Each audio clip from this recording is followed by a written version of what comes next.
I'm just feeling the beat right now before we actually officially launch this post-fight show because we have a lot to discuss. We watched a lot of fights tonight. I mean, a lot of fights. UFC Vegas 48. We had Bellator 274. We had Knucklemania 2. Just so much happening on this Saturday, and we're here to recap it all with all of you lovely people who have stuck around throughout the entirety of this triple header, and that's what we're going to do right now. So welcome to the Trio Post-Fight Show here on MMAfighting.com. I am Mike Heck, joined by a couple of other wonderful fellows. We got José Youngs. We got Jed Meshew. There he is. And we have all of you. And we have Casey on the ones and twos. And I don't even really know. Oh, hello, Casey. I don't even really know where to begin because there was so much happening. We should probably start with Jamahal Hill's terrifying knockout. Jed, you have said many times on our various programs that it is a special skill to deliver these knockouts, but it is almost an equally great skill to take a knockout in a spectacular way. For sure. That was a combination of the two, wasn't it? That was a brutal knockout by Jamahal Hill. Huge win. I don't know if I've ever seen a reaction before a man hit the canvas quite like that one. What did you think of Jamahal Hill's performance and just the ferocity of that knockout?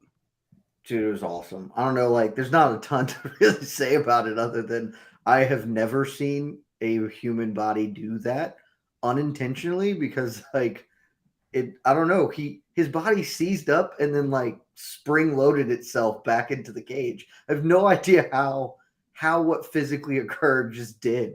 But it was, especially from that first angle you're watching live where it's behind him and you see him just sort of stand up tall and then kind of jump and fall back. It was incredible.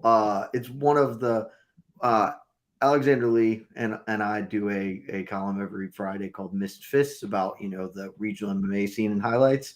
And we have an award called the Humpty Dumpty Award for falling in a comical or ridiculous fashion. And man, if we did that for this event, for sure, or for any high level big fights, for sure, Johnny Walker's getting the Humpty Dumpty. It was awesome.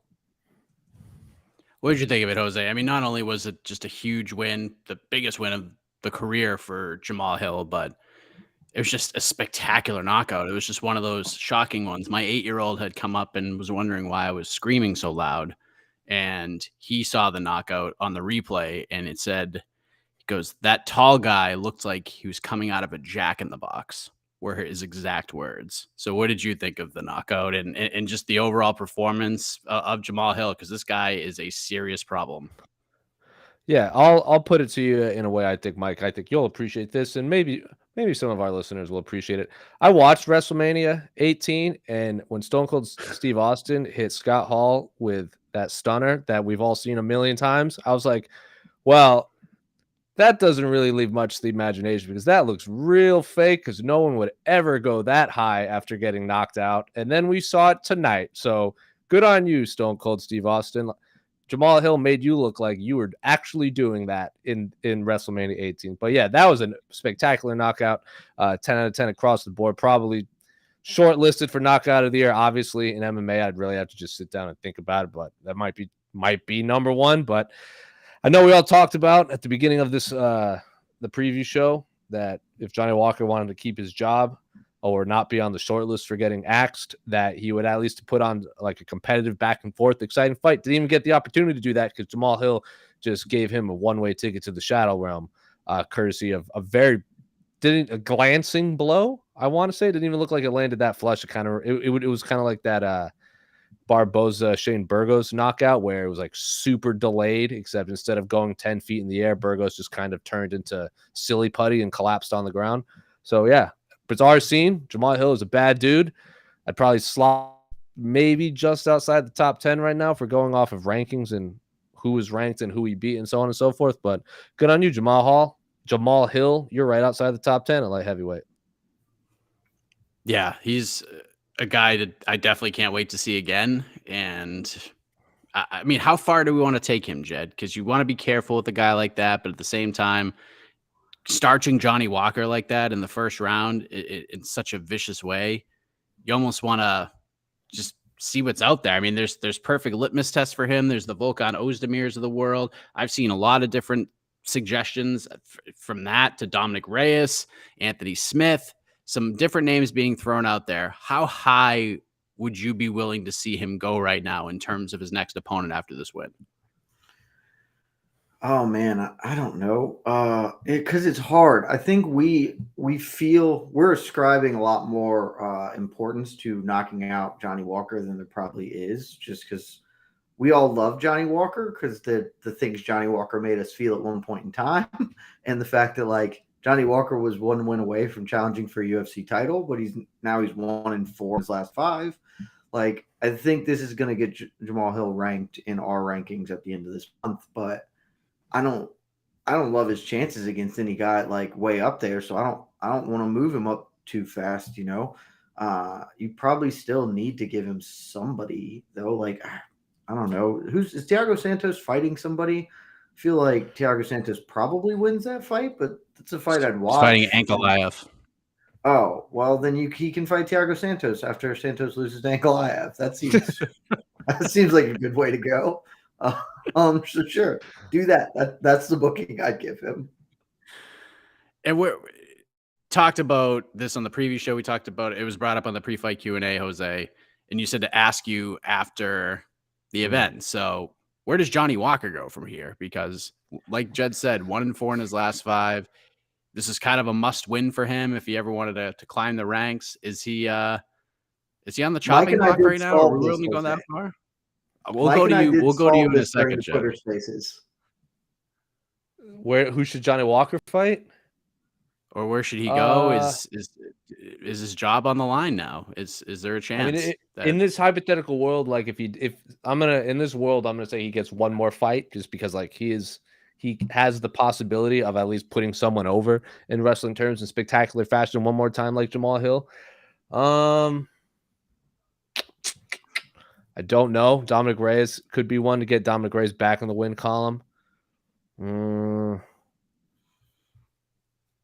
don't know. I can't. Let me pull up our rankings right now. Go to Jed. I'm sure he's champing at the bits to say something. All right. What do we solve on Twitter Spaces? What was on Twitter Spaces? We figured it out. I think Dominic Reyes, if he stays in the UFC, is actually totally like a really good fight for him. But no, the answer is what we talked about on BTL. Instead of Andrei Arlovsky, we do the trade. We package up Bobby Knuckles and now Johnny Walker in exchange for AJ McKee. And then Johnny Walker fights Yoel Romero, and it's the greatest thing that's ever happened in my life. Certainly, I can't speak for anybody else, but give me Johnny Walker versus Yoel Romero. If somehow Johnny Walker can just fight Vadim Nemkov, that would be hilarious. Like I'm here for that. So that's it. He's part of the trade package. All right. What do you think, Jose? What are the rankings gods telling you right now? What message are they sending you? Well, he lost to Paul Craig, so I'm not going to put him above Paul Craig. Paul Craig's sitting 13 in our rankings right now, so I'd probably slot him 14. Ozdemir and Krylov goes down 1, and Krylov falls to 16 if we're putting that ranking. So, just like I said, just outside the top 10. If you're looking at just the UFC rankings, I think they even threw him up there. I think Paul Craig was sitting at 11, and Johnny Walker might have been sitting at 10. So I'd probably move Paul Craig up to 10, Jamahal Hill to 11, which means he would be right outside the top 10 again. It feels like as spectacular as a knockout as this last 2 are, it feels weird putting him above Paul Craig, considering Paul Craig snapped his arm in half in front of 30,000 people in Glendale, Arizona. So yeah, right outside the top 10, which is, according to most people in the UFC light heavyweight division, a top 5 title challenger at this point because we're running out of people to fight. Jamahal Hill obviously got himself an extra 50 G's for that knockout. How could you not give him one? David Onama got 50 G's. Stephanie Edgar got 50 G's. Kyle Dawkins got 50 G's. You know who didn't get 50 G's, Jed Meshew? Jim Miller didn't get 50 G's. Why? How is this possible? Like, no disrespect to Kyle Dawkins because he gets the win. It's a buzzer beater. I think that helped the highlight, getting the the tap right before the horn sounds, but he was like a 3.5-1 favorite to win that fight. Jim Miller, the underdog, taking on the up-and-coming prospect who was the favorite, and Jim Miller just goes out there and bolts Nicholas Mata. And no bonus? What gives? Did they get this right? Oh, probably not. Yeah, I mean, I think the issue with the Kyle Dawkins thing is it was objectively cool Jim Miller finish just because it's the buzzer beater tap. Like that is cooler to hit a buzzer beater sub than Jim Miller with the underdog win. I don't know if it's right or wrong, but Jim Miller's won a lot of bonuses, so maybe they just didn't want to give him another one. They're like, Jim's going to be fighting here for another 12 years, so we don't need to give him one now. He's going to be here in 2045, still picking up wins over undefeated debutantes. Yeah, I mean, I get where you're coming from. We also got a unanimous decision win from Parker Porter. So there you go. Another victory for him. Joaquin Buckley wins a split decision. That was a victory for the fans, Mike. It sure was. Joaquin Buckley. Own Parker Porter. That's right. Defeats Abdul Razak Al Hassan. Split decision, José Youngs. Did you ever imagine a world where that would happen? Because we put it out in the ether. Everyone thinks you're a jinx when you say it, but it's just a shocking result to a fight that no one thought would go that way. I just think fight fans need to accept the fact that when you get two knockout artists that are going to break brick and one of them really needs a win and one of them to get knocked out again, it's probably not going to happen. Like, I was watching this fight and it just dawned on me. I'm like, every time we talk about like, oh, this isn't getting out of the first round, it almost always does. And it almost always goes to the decision. Like the main event tonight was kind of the anomaly at this point. So I would have been more surprised if that did end in the first round. Like, remember when Krylov fought Johnny Walker? And we're like, well, there's no way this fight gets to the fifth, reaches the judge's scorecard. And then that fight happened and I don't remember anything about it. Like it just happens all of the time. So it wasn't a bad fight by any means. It definitely wasn't a split decision. I thought Joaquin Buckley won pretty comfortably on my scorecards, but yeah, it's fight fans need to stop being surprised when knockout artists go to the decision. Wow, what production value. Casey was ready with that hit. So 8-7 for Al-Hassan, and then of course Drake Riggs just I would say so much respect for Drake. Way to go, Drake. A draw. I mean, I don't know where we get a draw out of this equation. It's Aaron Bronstetter level scorecards right there. Where does the draw come from? I don't know. Is it a 9-9? It had to have done like, 10, how is that possible? I guess maybe he went 10-8 for the last round. That seems questionable. How? Man. I love you, Drake. I don't know how you find your way to a draw there, but I respect it. Yeah, that is an elite level. To be fair, right, Drake has a tattoo of a goat on his arm because he made a bet because he was real confident that Megan Anderson was going to beat Amanda Nunes. That is so the man is a confident boy. He sure I confidently became a worse pick, but then it worked out, so I guess I can't knock him. But that is a bold. Hey, I respect it. Tattoo bets on Juliana Pena, so. Dude, I've been looking for a tattoo bet to do with John Anik for every time I'm on fight week on site. Me and John Anik are trying to come up with a tattoo bet to do. So if anyone's watching or listening, give us some ideas because I'm 100% down to do it. I like it. You should do something with like the Patriots and the Packers. He would love that. I can't put the Patriots on my body. I'd have to chop my arm off. I would say that's why it's a good pick right there. And I'm sure Anik would probably feel the same way about the Packers. Before we move on to the rest of the night, because I mean, it was a fine card. It probably over delivered in some ways, especially the way that the night ended. Jed, if tomorrow your friend calls you up and says, "What did I miss in this UFC card?" but you can't say Jamahal Hill or Jim Miller, what are you telling people about? What's the first fight? What's the first moment you're telling people to go watch? I mean, it's got I guess David Anama, like that. It's a 1-round fight. Benitez, if you're just watching the highlight, the KO is still sick. And it was a really fun 1-round fight just because Benitez was, we were watching it live on Twitter Spaces, and Benitez was kind of kind of tooling him up there. And then all of a sudden, Onama just turned the tables real fast. So I think if I'm getting one, it's probably that. That seems like the most fun for a person who doesn't know a lot or care that much about MMA. Is just in it for a good time. Give me that one. What do you think, Jose? The retirement fight for Chad Skelly, of course, because they're never going to get to see Chad Skelly again. I don't even know if that was a retirement fight. Honestly, that was like the most. He like basically retired, but didn't retire. Me and New York Rick were like, who run our social, like had a bunch of stuff queued up to post about Chad Skelly retiring, and then he didn't retire. We were like, did we post it? Like, did he actually retire, or is he gonna flake? But regardless, I mean, it was a win. The man, like, that was impressive performance for Chad Skelly. Bunch need the dude in the face, need the dude, and then just beat the soul out of him, and then yelled at his coach or the opposing coaches for apparently his coaches were yelling he has no power, and then he knocked out their fighter. So good on you, Chad Skelly. Right off into the sunset and just a fit of rage, shoving something down in coaches' faces. I love it. It's because they said his strikes were soft or his hands were soft or something like that when he strikes. It was and then soft, you got knocked out.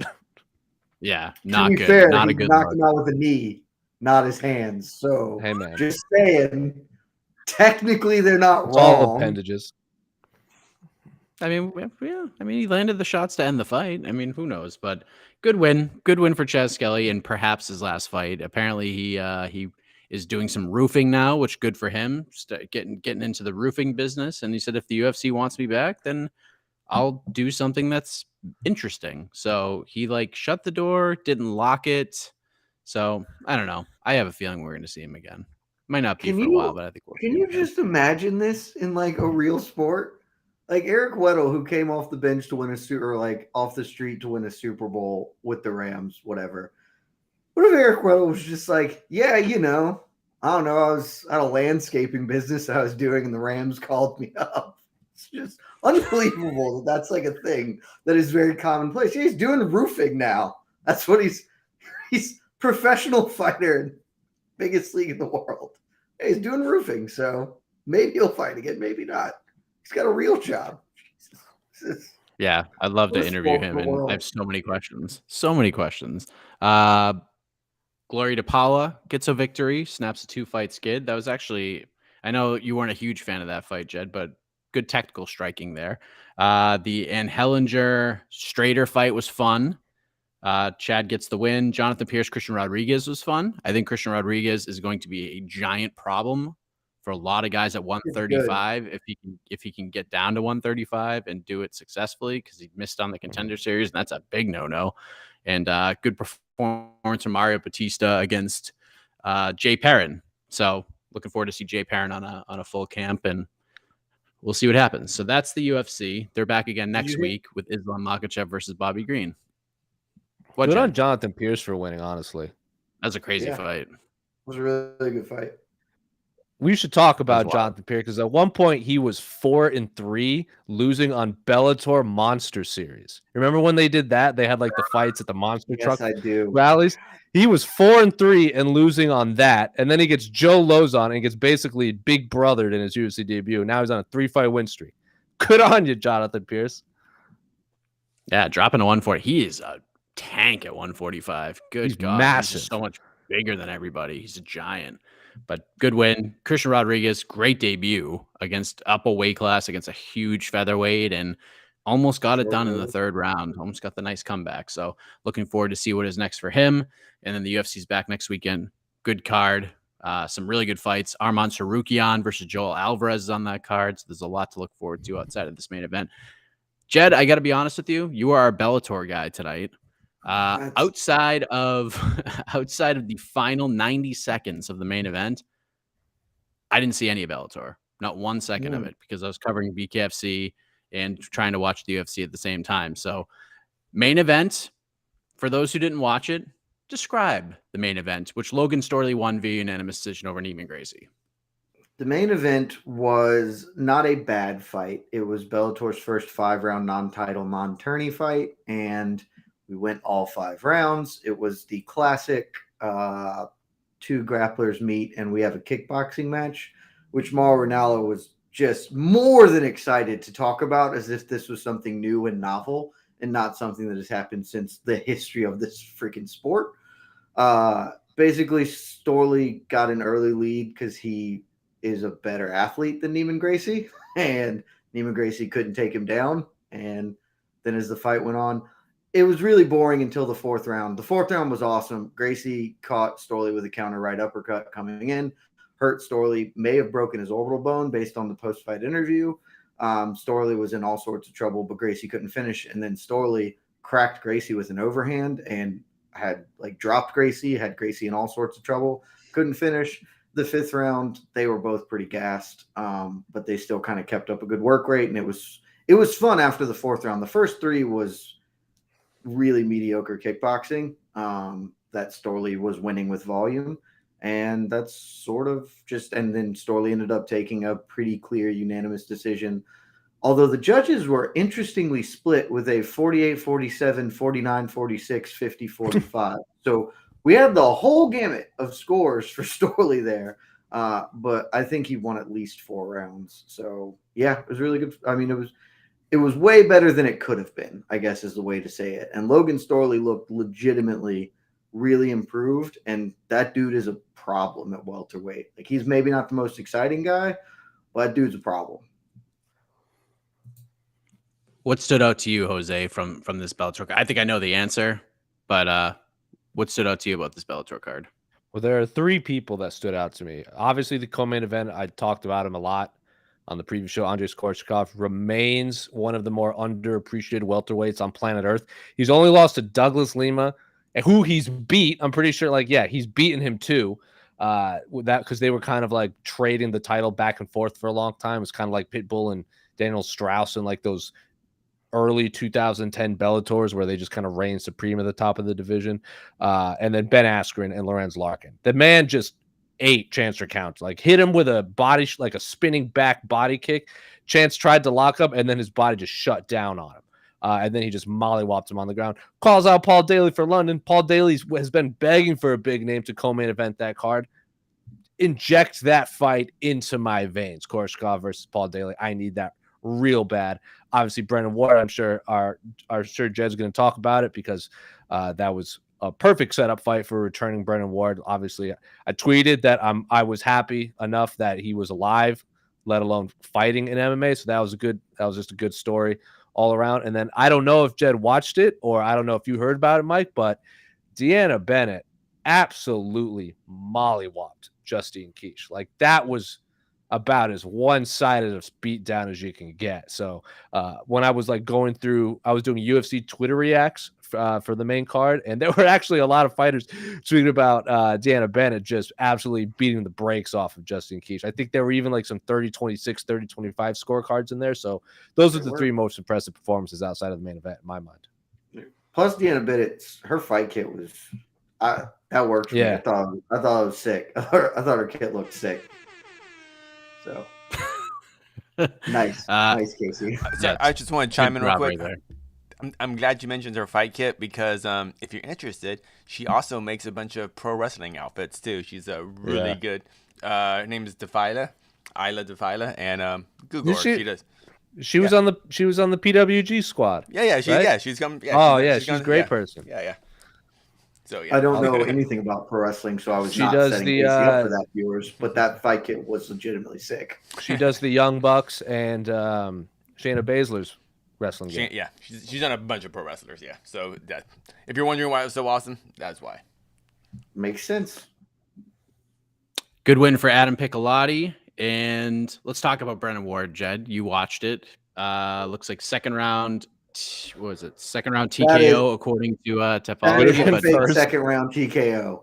That man. Look, everybody did their jobs. Everybody knew they all knew the assignment and they all did their jobs. Brennan Ward was coming back. Jose has talked a lot about what Brennan Ward has faced and all of that. Brandon Bell is a 500 fighter who was on a 3-fight losing streak coming into this fight.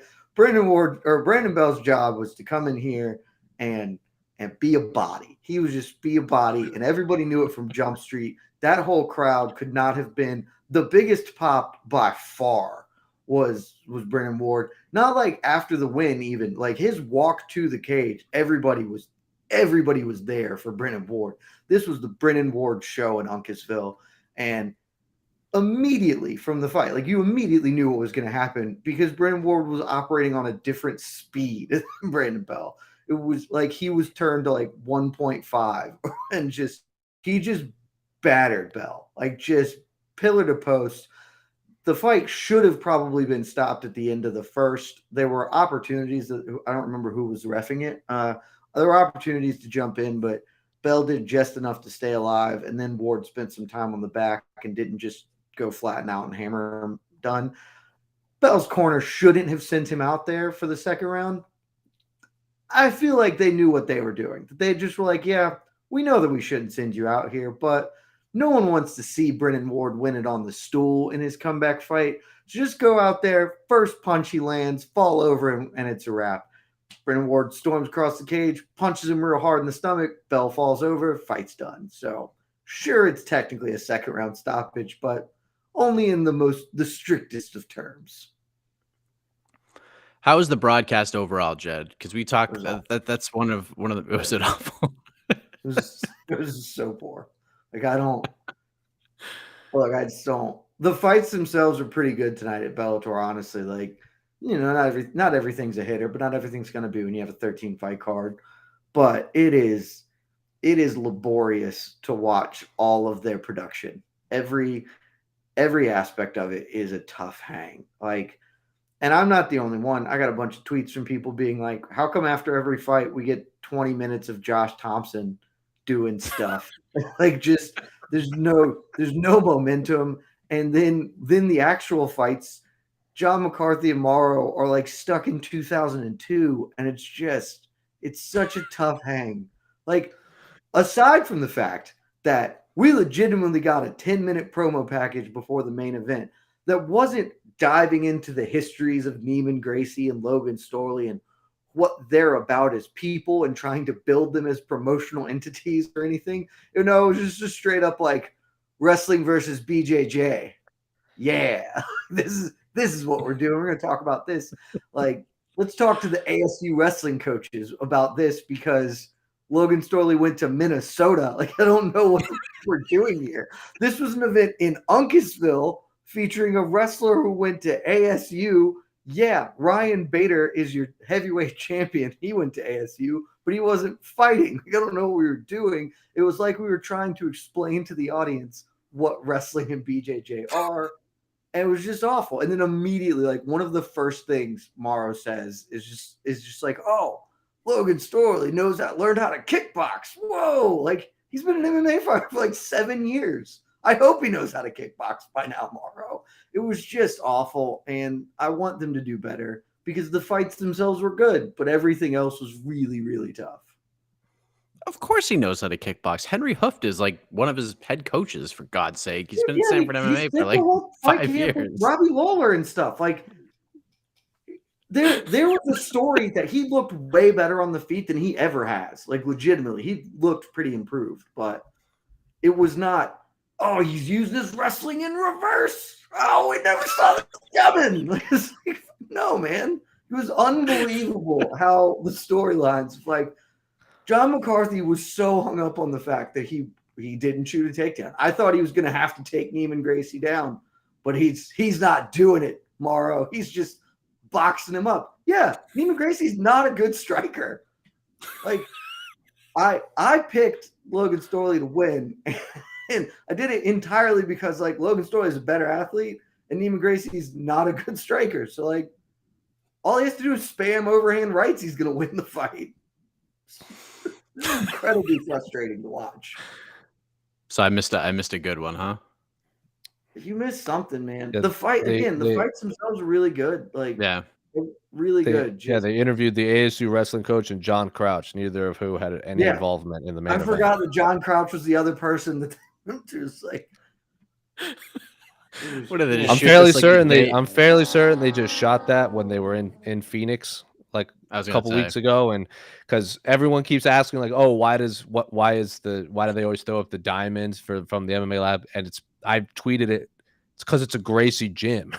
It's a Gracie Jiu-Jitsu gym. That's why it's a triangle logo. So they got a guy who owns a Gracie Academy and NCAA wrestling coach talk about two fighters that they don't coach. And it wasn't even like a technical discussion. It wasn't like, here's how Logan Storley wrestles and how this might. It was just a purely, well, historically, BJJ and wrestling have had a rivalry. It's like, what are we doing? What are we doing? This is not 2002. If people are watching you, Bellator, they know what fighting is, at least at a core understanding. They have and they can pull it off.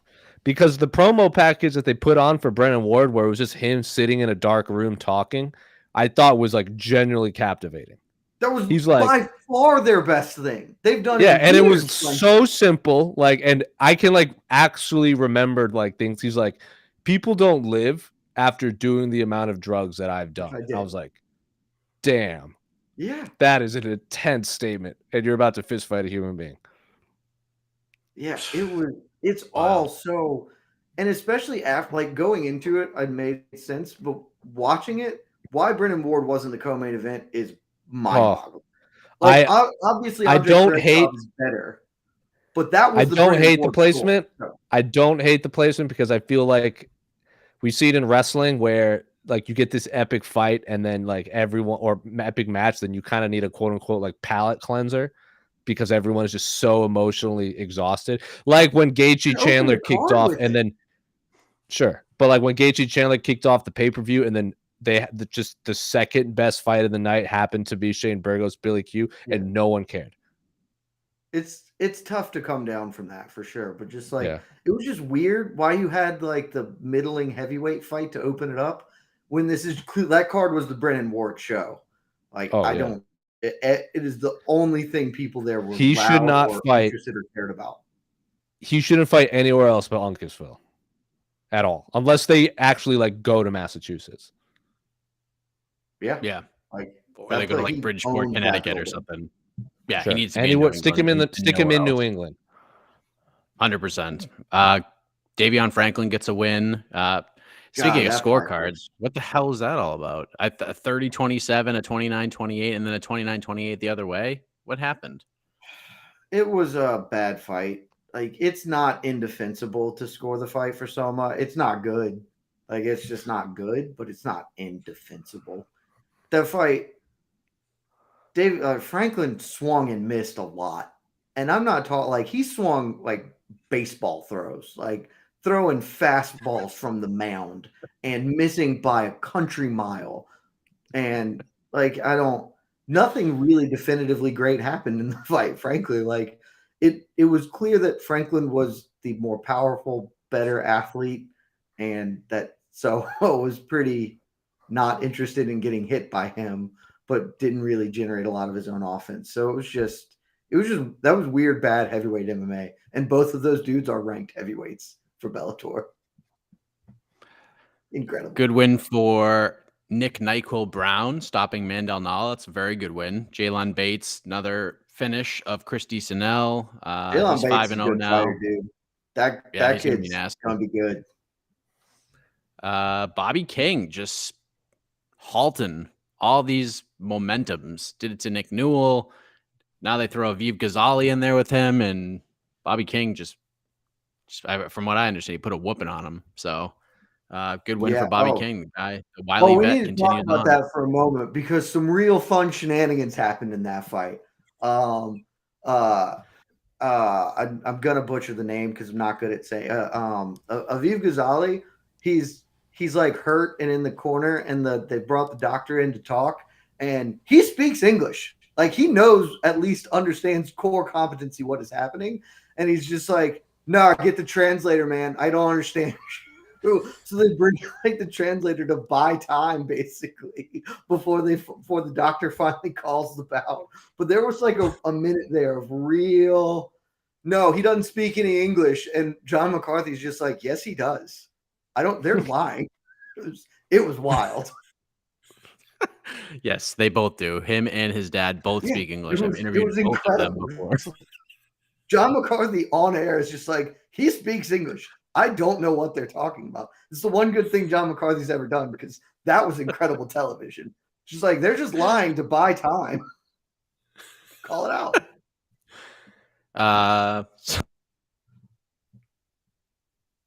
Uh-oh. Looks like we lost our host. You unplugged your mic, Mr. Heck? What happened? Anyway. All right. Let's take Mike, did you hit the mute button? You're not muted. Is your microphone died? Mike, let's play charades. I have a feeling Mike was going to talk about Knucklemania 2. I can't because I didn't watch any of this. So, Jose, did you watch any of Knucklemania 2? I was on UFC duty, and then as soon as the main event just ended real quick, I tuned in, and I tuned into the halfway through the second round of the Brennan Hart fight, and I apologize, I cannot remember who her opponent was. I wrote it down, and then I lost the piece of paper. But Brennan Hart's face looked like it got put through a meat grinder. Like that's very much so you think you're a fighter, bro, and then you put that face in front, like on that poster. It was not pretty. Like it was a combination of her face was completely swollen shut. Like I was afraid she wouldn't be able to see in the middle of the fight, and she had cuts all over her face. So absolutely horrendous massacre at the end. Came up short. You back, Mike? I'm back. My apologies. I don't know what just happened. We were talking about Christine's defeat of Brennan Hart Beltran. Brennan Hart Beltran.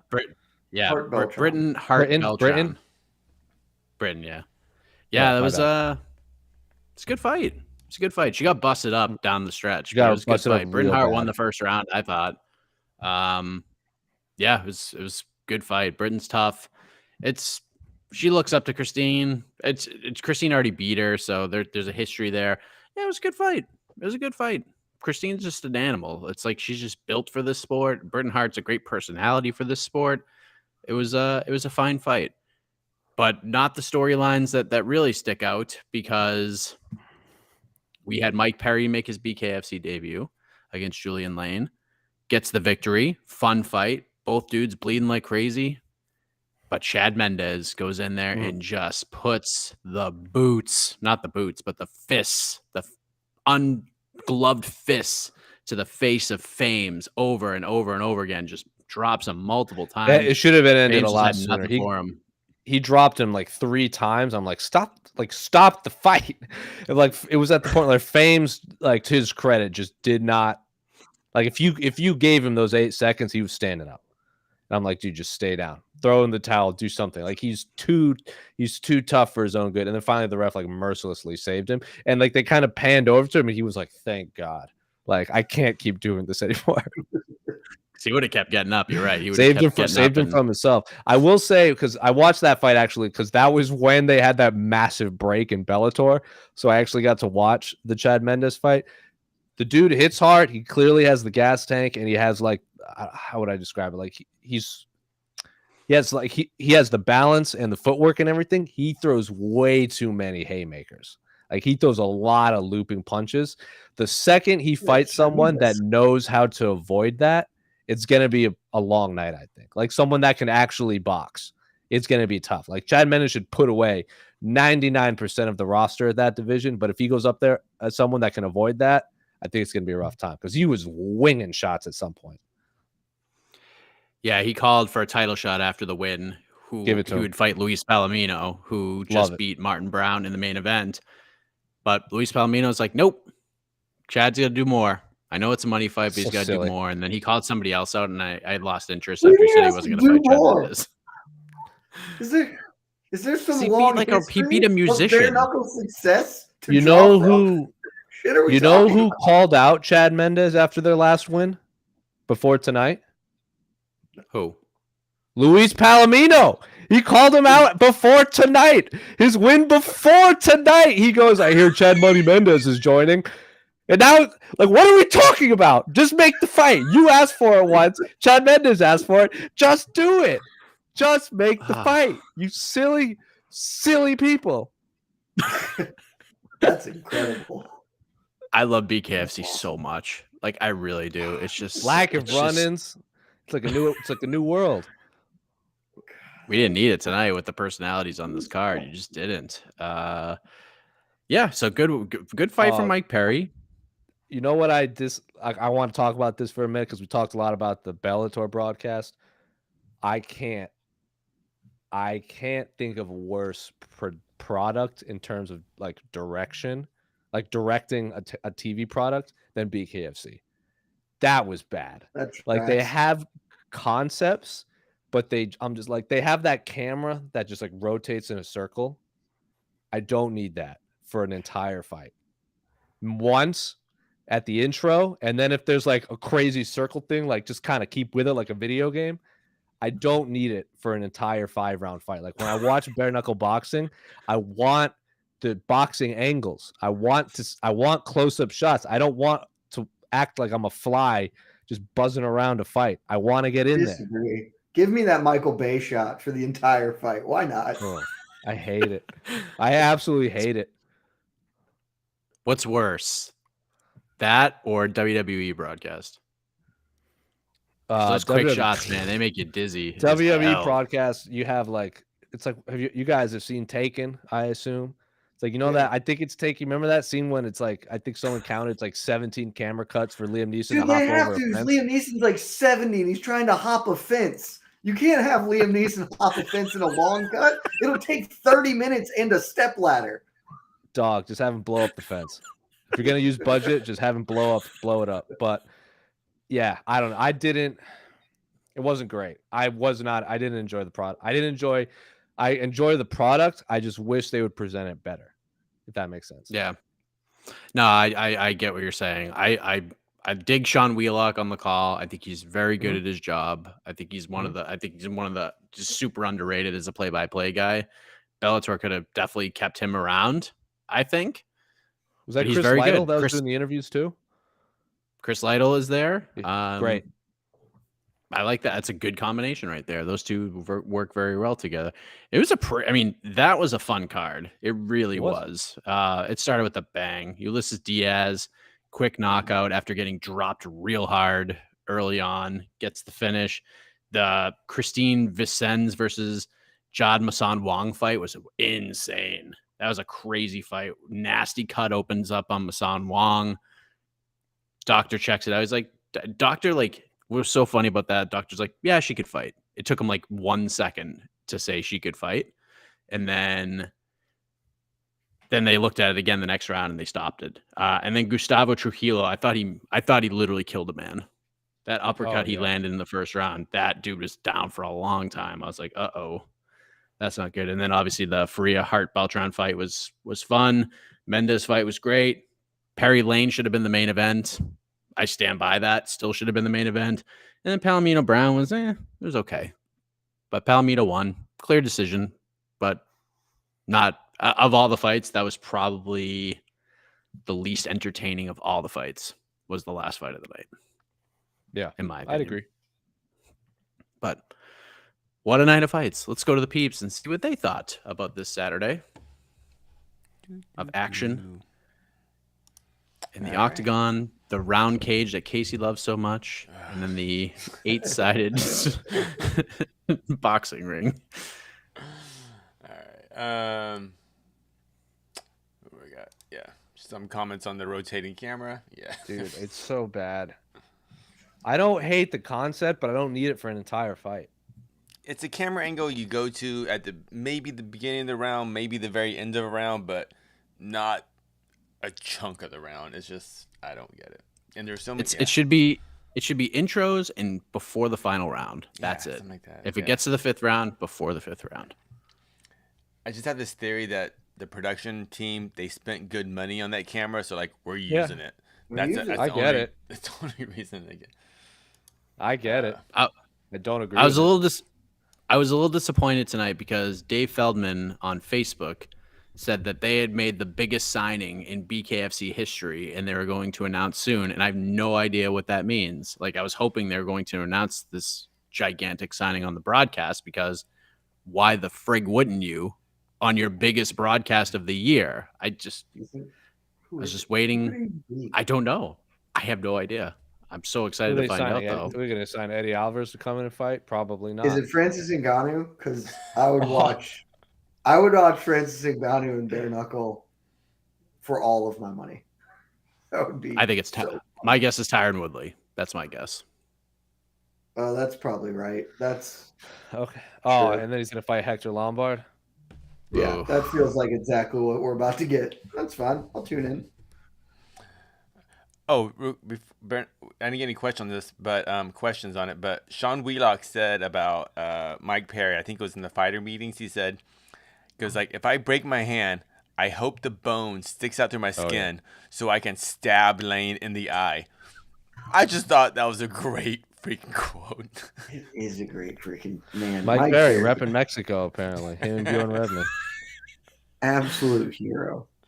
All right. Also, just very briefly to mention, because I didn't think of it until you just said it. How did Bellator have Sean Wheelock and Jimmy Smith, and this is the freaking commentary team we've ended up with? Don't get me started. What world do they like? You guys can leave. Give me Marlon, Big John. Let's go. You know what we need? Oh, dude, have you been to a live Bellator show in the last couple of years? I've never Jed? been to a live Bellator show. I have not had the opportunity to go to scenic Uncasville, Connecticut, or to I don't even know what you call Thackerville. Thackerville. Yeah, I don't. I've driven through Thackerville. I haven't stopped. So, for those who like go to the broadcast, if you're hoping to go to the broadcast to just like avoid hearing those two guys, they go to their podcast clips between every fight while you're at the arena. At least the ones that I've been to. It's just like, let's go to the greatest podcast in the history of MMA. And it's McCarthy and Thompson talking about a fight on the card. So you can't avoid it. Like if you're not fans of those guys, you can't avoid it. It's tough. I avoid it by staying in the media room all day. That's a great idea. Was Amanda Guerra on the broadcast? Was she on the desk? Yeah, on the desk. She's great. I think she's she's a great addition. She's very good. It's really hard to be good when the rest of the things around you are all bad. And they had AJ McKee plugging his upcoming rematch against Pitbull, but again, like it was so like, and then they just went to the next. Come on, like AJ McKee is by far the biggest star you've ever had. Like AJ McKee got like 3 minutes in that segment, and then the rest of the time, Josh Thompson was still rocking the desk. They got to do something about that. But how about AJ McKee wearing his title belt when he was cornering Jalen Bates? That was fantastic. Love it. Absolutely love it. Right there. Tim Silva level awareness. All right, absolutely love it. We didn't talk too much about this, but I don't think so. Is Liam Neeson 1-0 as a UFC cornerman? Nope. Is the Dust Commander? Is Commander Brown 1-0? Yes, he is.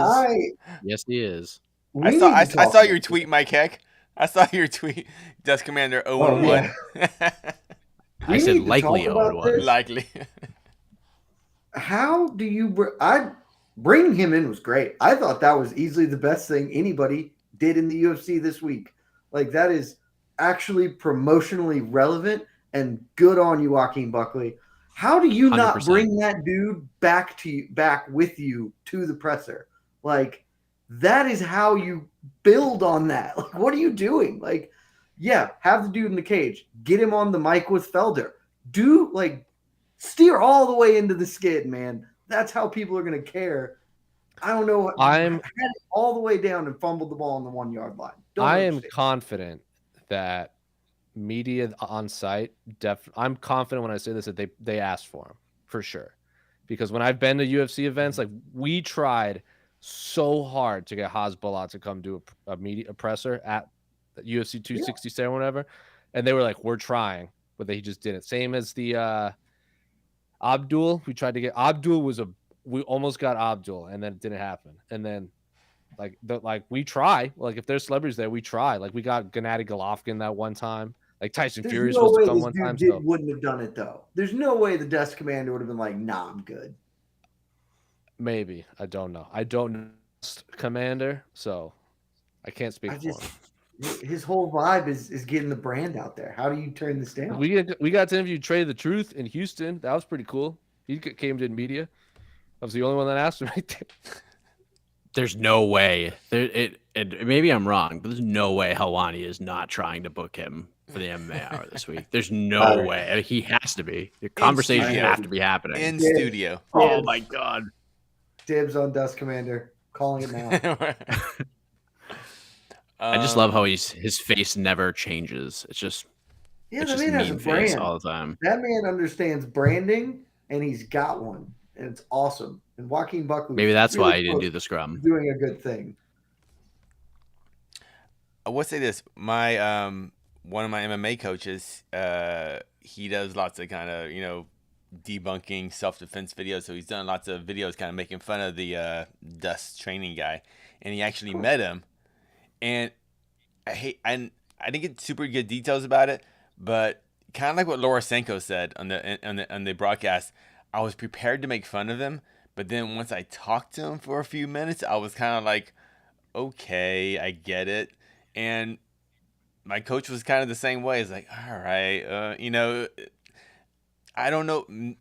And Buckley kind of had the same thing. It's like, oh, this guy's a joke. But then when I met him, he has a spell. I don't know. So we're signing up. I think he's a joke. I think a lot of the stuff he's shown is like demonstrably bad and potentially dangerous. But like, he doesn't seem like he's grifting. He seems like the line is whether you believe it or not. Yeah. He believes it, and so I think he's fine. He's not like the whatever, like Aikido masters who tap a dude and he flies backwards. He just like believes the bad stuff, and so he's totally fine. His heart is pure. His content is bad. Well, the thing what my coach was saying, which he was a little confused about, he actually says my training isn't for fighters versus other fighters. Sure. It's not. It's a different. It's for self-defense. It's for people who kind of don't know how to fight against someone surprising you or something. So, but it's not mixed martial. Yeah. False. Here's the thing: if someone holds an assault rifle up to your face, you do what the man says. Don't fight back, people. Just don't. End of story. Look, the best way to fight is to run away. No, that is not the best. And zigzags. You got to go with zigzags. No, I'm talking about fight. What kind of Charlie Day nonsense is that? No, someone holds a shotgun to your head and says, "Come with me." You go with them. You don't run away, clowns. You say, "Look over there," and then when they look, you sprint super fast and do somersaults. That's what you do, Family Guy style. Let's talk about one of the better post-fight interviews. How many more awkward wins does Kyle Dux? He rehearsed that. He rehearsed that. And he just and it was still so bad. It was so bad. It was so adorable. Hey, who's talking about it? Yeah. John Guy is talking about it. We wouldn't be if that question didn't come up. Yeah. I think it would have been a lot funnier if you just said, "I'd like to call out Tony Ferguson," and just left. He just didn't finish the thought because he left like a big gap there. It was like, what is he talking about? Like the Dark Knight. Got it. Okay. It was just way funny. Like, Tony, you lost 3 in a row, and you look bad, and your 2 weight classes smaller. Let's go. Which post-fight interview was it in Bellator or UFC where they asked him, who do you want next? And the guy went to his coaches. Oh, that was Mario Batista. Oh, yeah. Yeah. That was so good. Oh, no, it wasn't Mario Batista. It was Jonathan Pierce. It was Jonathan. Okay, that's what it was. Okay. He went to Eddie Cha. He actually left the interview for a moment. Who should I say? And all the fighters on broadcast were like, "Why didn't I think of that?" Dominic Cruz loved that. He thought that was the best thing ever. That's if still you better than want to get on Jamahal Hill. Dominic Cruz's bad side, ask him who he wants after a win. He absolutely loves getting asked that question, guys.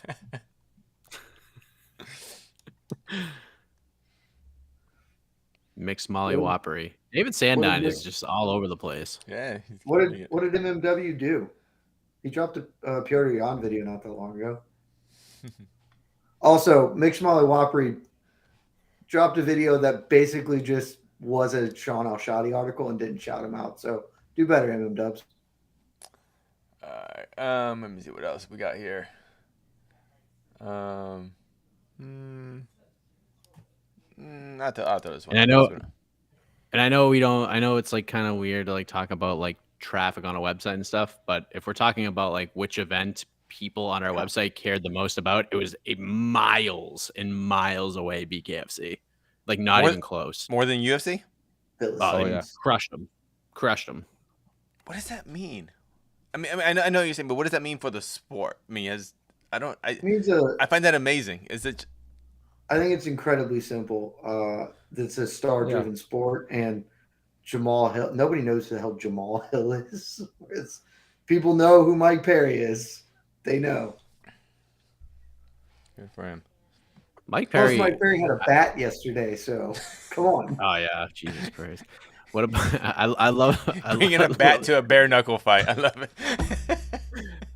I loved his line. I loved his line when Julian Lane said that he didn't have a manager, and Mike Perry's like, "Yeah, it's because you're dumb." He goes, "You're so dumb that your hairlines are seeding. It's just like you got your brain's so bad that your hairlines are seeding." It was so great. You want to hear a fun Mike Perry story with me? This is after we squashed the beef.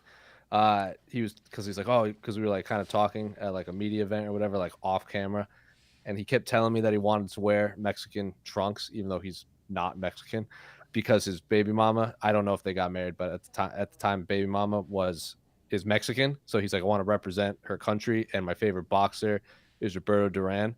And I'm like, well, he's from Panama. And he goes, huh? Panama? That's not a real place. I'm like, yeah, it is, man. And Roberto Duran is from Panama. It like absolutely baffled him that like he had lived his whole life thinking Roberto Duran was a Mexican. That is incredibly on brand. Yeah. It's amazing. He's like, oh, well, I also like Canelo, so it holds up. And I was like, yeah, okay. Panama, that's not a real place. Well, I called it Panama. I'm like, well, I remember I was like, well, he's Panamanian. He goes, that's not a real word. I was like, yeah, it is. He's a Panamaniac. Come on. Nope. Not a real word. Oh my gosh. That's what happens when you have 3 events in one night. Look, I'm just saying, if I wasn't a big MMA guy, I would have tuned in for Mike Perry because he just we had full quotes. We got face, skull, spinal scenes, tribal tats, crosses, tearaway skin. Like we got the whole gamut of tattoos in MMA in one fight. Oh yeah. My friend was over here. She was watching the fight. She had no idea Mike Perry was, and she goes, "Who is that?" I go, "Oh, that's the guy from Tiger King. He got out of jail." And she was like, "Wow." He's got really friendly hair. And I was like, "Oh yeah, oh yeah." How long have we gone for? Oh, what happened here? You got all the time. This is a fun view. He's in the BKFC camera. Oh no, everything got messed up. Yeah. Jed's on top of a Tapology page. Yeah. All right. Here we go. So I saw me Housebox. Does it seem like Dana snubbed Jim Miller on the bonus table for calling out the ref's late stoppage? Oh, that's an interesting question. I think so. I actually do specifically want to answer this one. I think he called the refs out because people were going to complain that Jim Miller. Everyone loves Jim Miller, so I think Dana just like honed in on the ref stoppage. But like he rarely gives bonuses to long-standing veterans. Like he just doesn't. Like. Look at Alistair. Like I remember when Alistair Overeem left the UFC, I was shocked at how few bonuses he got because he's either getting knocked out or knocking fools out, and he never got bonuses because he was such an expensive fighter. So I just think Dana doesn't give bonuses to people that have been around for so long. Like Cowboy got one. I think his last performance bonus was Alex Hernandez, and then he's got a couple fight of the nights against like Tony Ferguson and various other people, but like he doesn't really give a lot of bonuses to people that are. What's up? Cowboys' last win might be Alex Hernandez, though. I think he beat Ali Quinta after, if I remember correctly. Oh yeah, you're right. And that was like a beatdown, like a 5-round beatdown. The problem is, if you give these guys who've been around a lot of money, then they're not going to want it anymore because then they have money, and so you got to cap them at like 6 bonuses. as it. He gets that big sponsor paycheck too. Like, how did Jose Aldo and Rob Font not get fight of the night? Yeah, that was a question. Jose Aldo just obliterated Rob Font, and it wasn't a fun fight because Jose Aldo is God. But that was the best fight of the night, so hence it was fights of the night. Better than the Cheyenne Bays fight. Well, whoa, tough to argue that, I guess. That was a weird one. Let's talk about Dawkins though a little bit. Who should Dawkins fight next? I will answer that tomorrow. But what do you guys think? Oh, dude, At middleweight, I wanted to see. He should fight Kevin Holland again, but that's not happening, obviously. Yeah. Edmund Shabazian. That's fair. I don't hate that fight. I can work with that. You know, if losing to Edmund isn't like the end of the world for Dawkins, and if Dawkins wins, that gives him the rub of like actually being a name people know. That makes sense? Yeah. You could also just do the oh wait, no, because Nasser, I was going to say Nasruddin, but then he's fighting Gastelum. Nasruddin needs to be fighting like top. He needs to be fighting like top 10 people right now. He's fighting Gastelum, who might be top 10 in the UFC's rankings. I don't know. That man is impervious to being dropped. I think. How about? I think Shabazian should actually fight Pickett. If the UFC wants to rebuild, you need to get Shabazz some wins. Because I still think he's a very marketable, good fighter. But he's like Chris Curtis if he sticks around. Chris Curtis is fighting Dricus Duplessis at UFC 272. He gets the winner. He gets the winner. 273. How about Gerald Meerschaert? For Dawkins? Yeah. Don't hate it. Sounds good. That's a fine fight. Cool. I like that. Dawkins is like outside the top 30 right now, I think, in the MMA landscape. So honestly, anybody. Phil Haas. Oh no, he already fought Phil Haas. Julian Marquez. Like these are the kinds of fights. Yeah. Ooh, I like Marquez. Give me that one over Meerschaert. That's more fun. Here we go. Tristan Gordat, what do we say now about John Kavanagh and Edmund Tarverdyan? Many of their fighters they train continue to keep losing. I think Tristan's trying to set us up. I'm never gonna tell someone to leave their coach. I will. Well, we know you for will. a long time I would say that, and then I can't remember what the package was. I think it might have been the Oven Prue one where he talked about how he just had like a real awful few years of his life, and like his coach was the only one that stayed with him. So like in that aspect, like I completely understand why OSP never wanted to leave his coach, because like it's just different than like who's the nose at that point. So I don't know the reasoning for sticking with John Kavanagh and Edmund Tarverdyan, but yeah, even Eugene Behrman kind of had a rough going outside of Izzy and Allberg in their last fight. So sometimes you just have an uber talented fighter, and then everyone else is just not that level. It just happens. Look, I know very little about Tarverdyan as a coach, other than that he's objectively not a good head coach. He is maybe okay at some other things. I don't know. Kavanaugh's a really bad head coach, and that's just it. Like, he's a fine grappling coach. I think he's done pretty well with his fighters in that regard. Man cannot game plan. And that's just like, that's not me it is me as an outsider saying it. It's also just objectively true.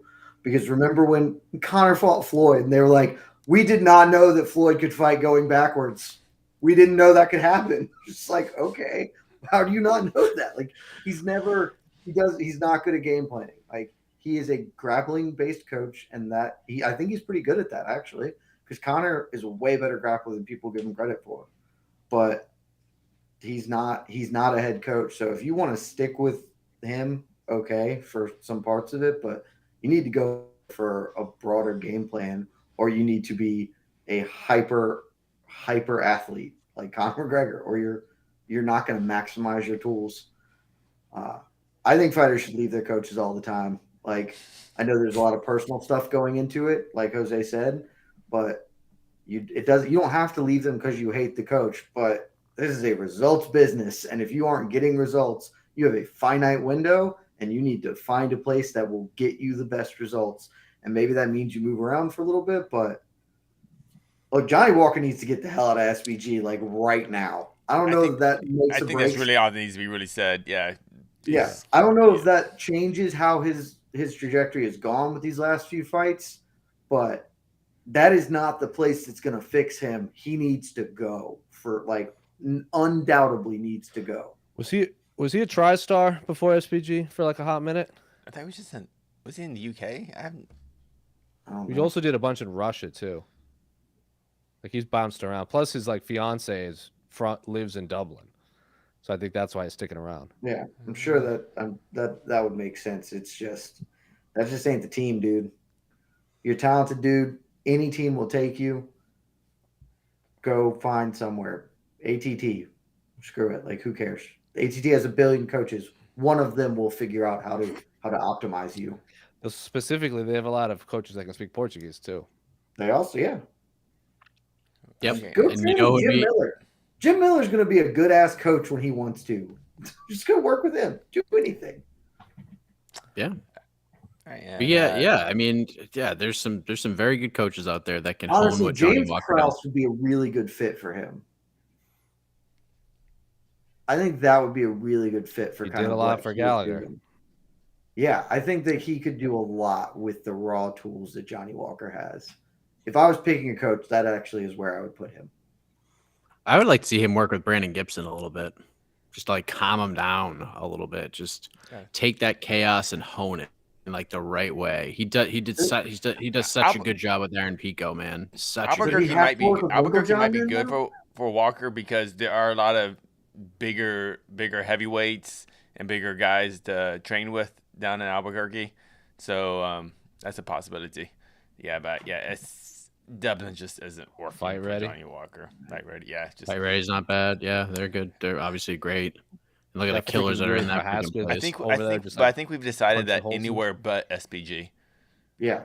If you're a professional fighter who has means, don't. Especially for Walker. I mean, just he said, yeah. And last question, a little bit off topic, but it's important. Can I hang a 13-pound mirror with screws instead of drywall plugs? If you believe in yourself, sure. It's risky. Hey, you know what? Win or learn. Yeah, just put it up there. If it falls, I feel like that would be fine. Work. 13 pounds is not that heavy. Mirror. That's not that heavy. I feel like that'll be fine. Yeah, and if it breaks, you're just gonna buy another 13-pound mirror. How much you can get with those? Yeah, but if it Walmart, breaks, then you got 7 years bad luck. Is this in reference to something, or is this Ethan Ross character just asking a bad question? Just I think just good information to know. Like Johnny Walker needs to change camps, and maybe get a stud finder. That's all. I'll tricky little implements. If this is our last question, I'm gonna leave with a little tease for on to the next one tomorrow. I'm just gonna leave it out there. Give me Joaquin Buckley versus Chidi and Chikwani. That's the fight to make. Yeah. You're welcome, world. Cool.